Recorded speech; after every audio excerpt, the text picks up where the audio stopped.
gonna do what they say can't be done. We've got a long way to go, and there's short time to get there. I'm eastbound, just watch old Bandy. Richard Stewart, Mayor of Coquitlam. Coquitlam annually hosts the BC Highland Games in British Columbia. And so in honor of this moment when we get to interview someone with this name, I'm wearing my family colors, because today we're speaking to Ian Angus, a city councillor here in Thunder Bay. Good day, Ian. Good day and welcome. And we're also almost near the location where the original Fort William, named after William McGilvery, was built by the Northwest Company. So you're in good Scottish territory. Absolutely. There's a tremendous Scottish heritage, Scottish history here, and it's great to be here. Tell us a little bit about Thunder Bay. What makes it so special?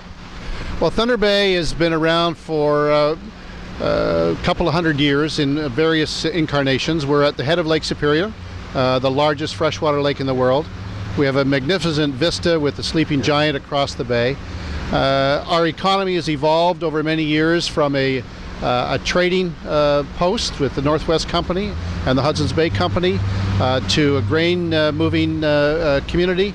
We at one time were the largest grain handling port in the world. That has declined as markets have shifted to the West Coast. We went through a forestry phase, which is on the decline again. And we're now into mining. We're into value added, a lot of medical commerce. We've got an amazing medical research facility, an amazing new hospital, and the first new medical school in Canada. Outstanding. So it's a bright future ahead. It really is. And the next phase is going to be mining. We've got between 20 and 25 mines in development in northwestern Ontario.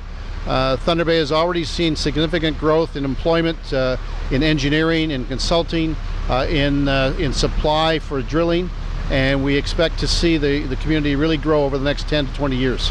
Absolutely. So tell me, what are some of the challenges ahead, or some of the challenges we're facing right now?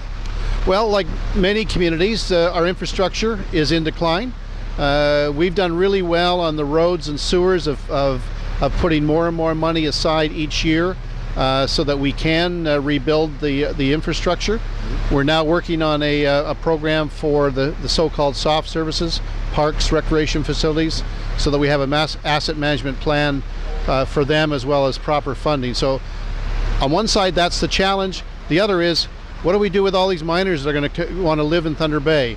How do we expand? How do we ensure that there's the right kind of accommodation and the right kind of services, particularly for the families, because a lot of the mines now operate on a 2 or 3 week cycle where the miner is off away from home for that length of time, and we've got the other spouse and the kids kicking around town, and they need support. So it's going to be a real challenge.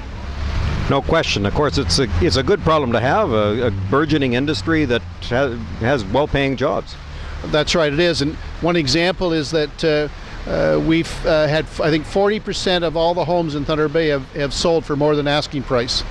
And prices are on the rise, yet we're still one of the cheapest places in North America to buy a home in. Outstanding. So, what does the future look like? What kind of successes have you had, and can you tell us about something that you're pretty passionate about here? Well, certainly the success of attracting a new medical school.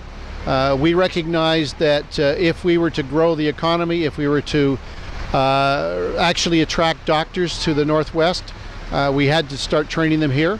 It was a lengthy battle, and we were successful jointly with Sudbury for a twin campus model and what's called a tethered model. The students aren't just trained in Thunder Bay and Sudbury, but they're trained in Terrace Bay, in Sioux Lookout, in Kenora, in Rainy River, right across the region. They hands-on, on reserve as well. The other challenge is we've got a growing Aboriginal urban population, and they're coming here for school, for healthcare, for a different kind of life. 48% of the 4,800 families, Aboriginal families in Thunder Bay, own their own homes. So there's progress being made on all fronts, and we're proud of that. Outstanding. And in fact, when we were up in Kenora yesterday, I think it was, we got the chance to see a medical facility, a medical training facility, and I guess that's attached to the center you're talking about. That's right, and they're scattered right across the region. Outstanding. Well, it sounds like it's a great, bright future for Thunder Bay, and it's wonderful for us to be able to join you here today and learn a bit more about your community. Well, we're happy to have you, and we know that you're going to, in the little time you're here, and I know you're going to visit the Terry Fox Monument, which we're incredibly proud of.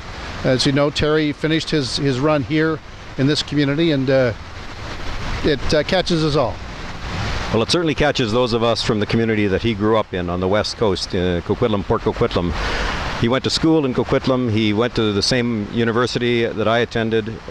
We followed back then his run, and we agonized over the recurrence of his cancer and his passing. We recognize fully. The last time I was here, I really enjoyed being able to see the monument that was erected in his honor. And so we're looking forward to that as a community. We certainly are thankful that you're able to host us today, and I want to wish you the very best. On behalf of the Clan Stewart to the Clan Angus, thank you so much. Well, thank you, and enjoy the rest of your travels. It's Richard Stewart here in Thunder Bay. It's a great day.